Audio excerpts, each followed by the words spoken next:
everyone, welcome. You've probably heard of the game Phasmophobia by now, but if you haven't, it's a new first-person game in which players hunt ghosts with various equipment like EMF readers, thermometers, and more. Not only do the players hunt the ghosts, but the ghosts hunt back. Like me, you have probably wondered how accurate some of its supernatural beings are. Well, I've done some research. I will give Phasmophobia a pass on all the ghost appearances and names. It would be much too easy to figure out which ghost it is if we could look at it and know, or make a guess based on the name. Starting out the most common ghost in the game, we have the spirit. According to the journal in-game, a spirit is the most common ghost you will come across, however it is still powerful and dangerous. They are usually discovered at one of their hunting grounds after an unexplained death. A spirit has no particular strengths, and a smudge stick will stop it from hunting for a bit. The evidence for a spirit is ghost writing, fingerprints, and spirit box. It really just wants a friend to talk to. While it's the basic entity, it is still dangerous and will kill you. I couldn't find specific lore, but it is your stereotypical ghost in and out of game. Moving on to a more dangerous ghost, we have the Wraith. A Wraith is one of the most dangerous ghosts you will find. It is also the only known ghost that has the ability of flight and has sometimes been known to travel through walls. It is supposed to have a toxic reaction to salt, so if you think you have a Wraith, put some salt on the room's entryways and stand in the hallway. You'll know you have a Wraith if you collect evidence of fingerprints, freezing temperatures, and the spirit box. According to lore, when a Wraith is nearby, the temperature drops and the atmosphere darkens. Lore says Wraiths are Scottish ghosts with histories in black magic and sorcery who tried to alter time or extend their own lives. They were doomed to never reach the spirit realm, thought to be something like heaven, and wander the earth for eternity. Wraiths are soulless and can feel only hatred and despair, and this causes most of them to be evil. They seek the souls of others and can take them with a single touch. The victim is cursed to wander with the Wraith until the Wraith is killed. How do you hurt a Wraith? You get something holy. Make sure you kill them though, or they get angry and will cause entire villages to lose the will to live. Some just want to be in your meat bag and make babies, but don't worry, they won't make you do anything you don't want to. The baby is called a blood child though, so that can't be good. If a Wraith is seen, they can be described as dark entities with black cloaks. Extremities are thin, and the face is either a black hole or skeletal. So, we do have some accuracies here, like the freezing temperatures and fingerprints. They seem to be a touchy ghost, so I can imagine the fingerprints are possible. Also, it being one of the most dangerous is pretty accurate too.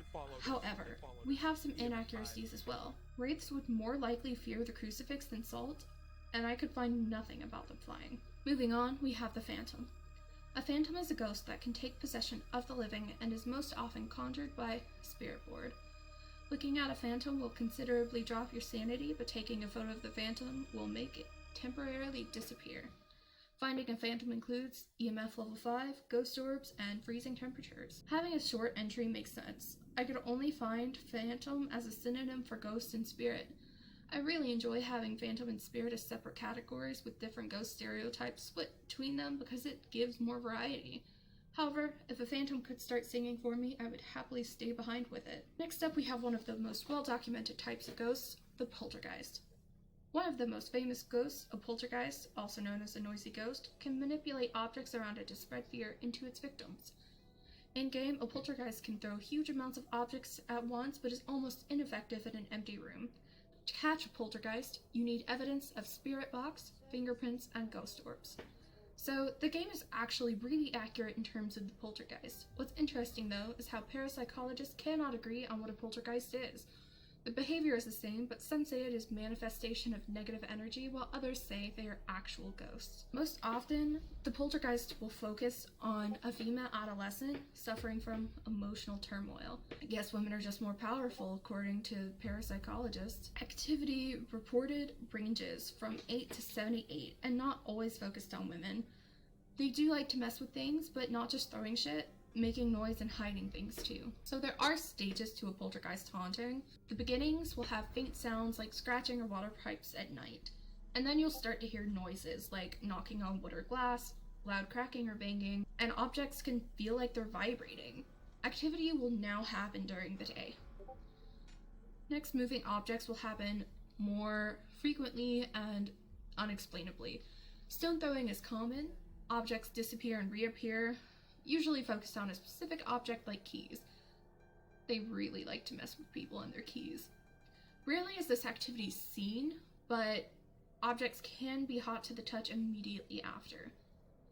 Then we have apports and disapports. Objects appearing out of nowhere, apports, and objects disappearing into oblivion, disapports. These are rare but have been reported. Then we'll move on and get some communication. Sometimes it'll be a code of knocks, like you can set up knock once for yes, knock twice for no, and so on. Speech is sometimes achieved. And if it does start talking, the claims are usually grand, like I was a murderer, a victim, I committed suicide, or I was famous, but they're usually false. It's rare for a poltergeist to have outside information. Next, we have the climax of the entire poltergeist haunting. Suddenly, activity will be higher than ever before and will last several hours or days. If the poltergeist can talk, it might say it will leave soon, and that's usually true. The decline will then happen. It will lose its abilities in reverse much faster than it gained them. The ending can be dramatic. Exorcisms and blessings may stop it prematurely, or the focused person leaving the premise. If it's a ghost or a manifestation of energy, a poltergeist haunting is usually linked to emotional stress, like the loss of a loved one, going through puberty, or just having a tough time in general. Moving on, we have my personal favorite after looking into everything, and no, it's not just because I'm really gay, we have the Banshee. A Banshee is a natural hunter and will attack anything.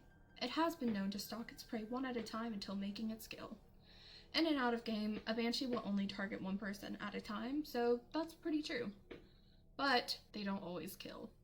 Most of the time, actually. Banshees fear the crucifix and will be less aggressive when near one. EMF 5, fingerprints, and freezing temps are the evidence needed to consider something a Banshee. So, Banshees are supposed to be female, but in-game, there are male Banshees as well. I think it would be a nice addition for Banshees to automatically be women. They are said to be a fairy in Irish legend, and their screams are believed to be an omen of death. So let's talk origins. Banshees can be traced back to the 8th century, based on a tradition where women sang a sorrowful song to lament someone's death. Those women accepted alcohol as payment, and that was apparently a no-no, so they were sentenced to become Banshees. If spotted, she will vanish in a shroud of mist, and a sound like bird wing flaps happens. Banshees do not cause death, they only warn of it. Not all are full of hate. Some sing sorrowful and haunting songs to their families out of concern and love to warn them of the death of a loved one, so they have time to prepare, say their last goodbyes, and so on. The Banshee's scream or song is usually heard a few days before death, most likely only heard by the one person she was singing to. The angry and scary Banshees had reasons to hate their families and appear as distorted and frightening apparitions. The howls emitted by these Banshees are enough to chill you to the bone and are usually in celebration of someone's death. According to some tales, there are evil Banshees that actively seek out their victims and wail at them to the point where the person commits suicide or goes insane. There are even Banshees that can tear people to shreds, and these horrific apparitions are what feature in modern-day horror films. However, most legends say Banshees only warn of death and not actually cause it, so that is pretty inaccurate. Next up, we have the Jinn. A Jinn is a territorial ghost that will attack when threatened. It has also been known to be able to travel at significant speed. A Jinn will travel at a faster speed if its victim is far away, and turning off the location's power source will prevent the Jinn from using its ability. You'll know you have a Jinn when you have Spirit Box, Ghost Orb, and EMF level 5. Jinn are extra-dimensional life forms known as Jinn or genies. They inhabit an unseen world and dimensions beyond the visible universe, and are made of a smokeless and scorching fire. They can be good, evil, or neutrally benevolent. They exist independently or bound to a particular object, like the genie in Aladdin bound to a lamp. They eat, marry, die, and so on. Their social hierarchy is pretty similar to ours. They can't see humans and sometimes, accidentally or purposefully, be seen by humans. They can shapeshift, but are known to prefer snakes. They eat bones, they can possess humans, and are said to be controllable by binding them to objects. Evil jinns are roughly equivalent to demons. Hebrew and Muslim cultures are being referred to, by the way. And to quote the source that I was using, although they can live anywhere on the planet, they prefer deserts, ruins, and places of impurity like graveyards, garbage dumps, bathrooms, camel pastures, and hashish dens. They can also live in the houses where people live. They love to sit in between the shade and the sunlight and move around when the dark first falls.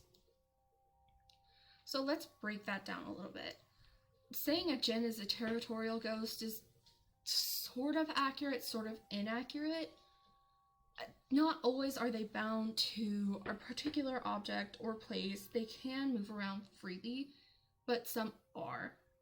The djinn being known to travel at a significant speed sounds like it could be accurate. They do take different forms, and some forms could be really, really fast.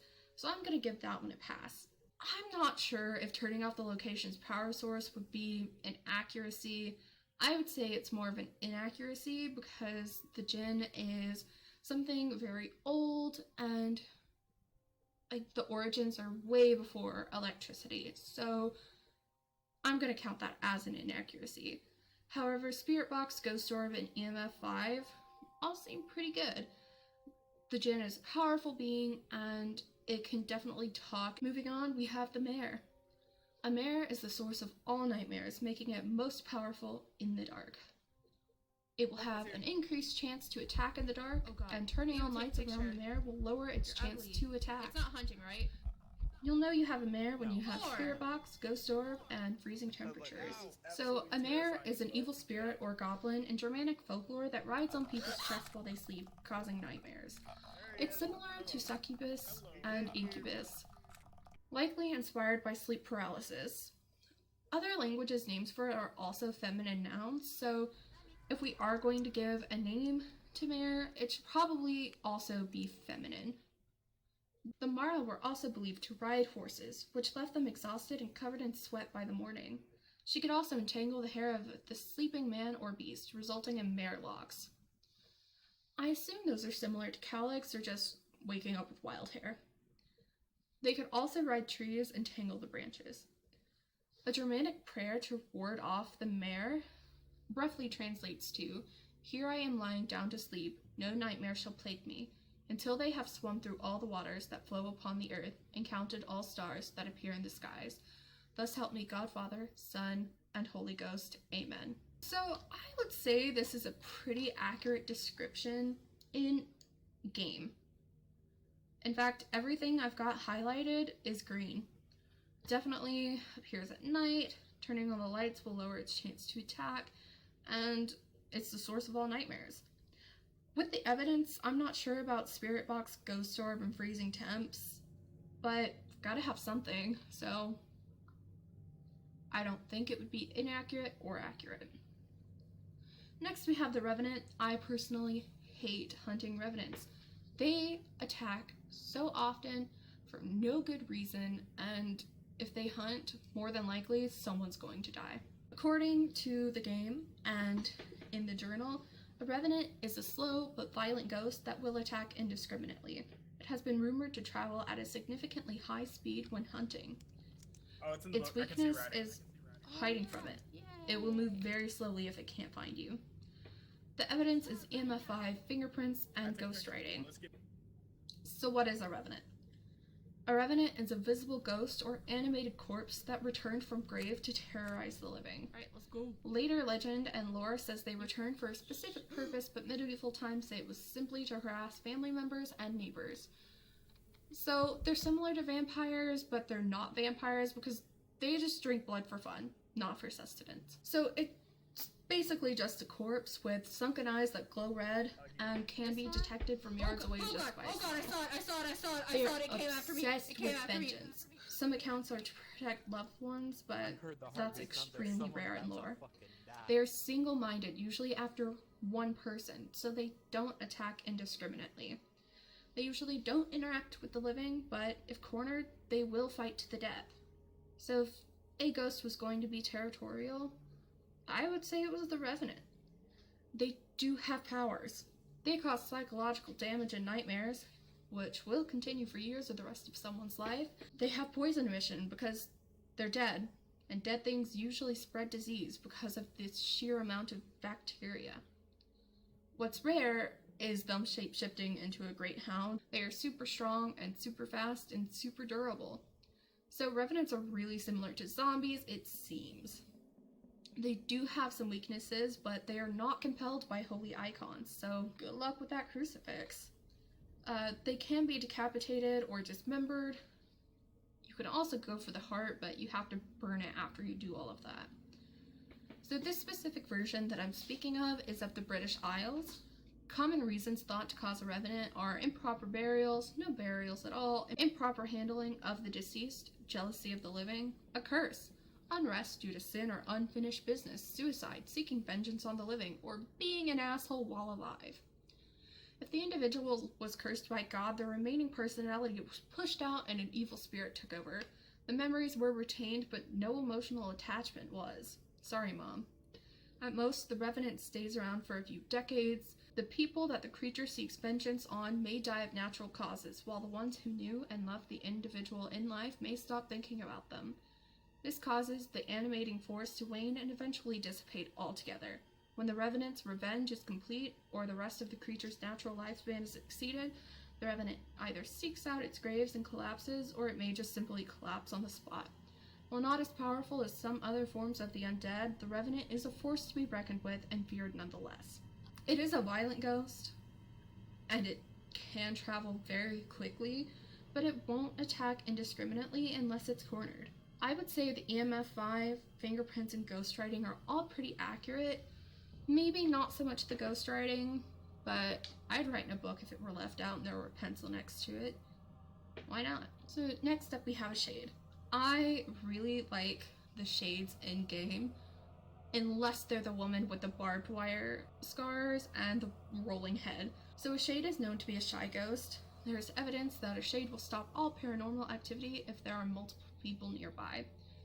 Being shy means the ghost will be harder to find, and it will not enter hunting mode if there are multiple people nearby. You have a shade when you have EMF level 5, ghost orbs, and ghost writing. Unfortunately, shades are not the most popular type of ghost for articles or stories in general. However, what I could find is they are near formless dark outlines of humans destined to roam the underworld for eternity. They did not include the heroes of lore like Achilles. Shades were either average dead people or had offended the gods in some way. They cannot eat, drink, or sleep, so their afterlife isn't that eventful. Many were stuck between life and death on the base of Styx. Specifically, this illusion ties into the Odyssey's own venture to Hades. Having crossed the river Styx with Charon the ferryman, Odysseus makes a sacrifice and must hold off several shades who aggressively approach him until the shade of Tiresias approaches. Tiresias here embodies the vision of a shade as he is wise and knowing as in life, but lacks energy and joy. He's a shadow of his former self, embodied by his darker form. So with all that being said, I would definitely say a shade being known as a shy ghost could be accurate. I'm not sure if a shade will stop all paranormal activity if there are multiple people nearby is accurate, but I wouldn't say it's quite inaccurate.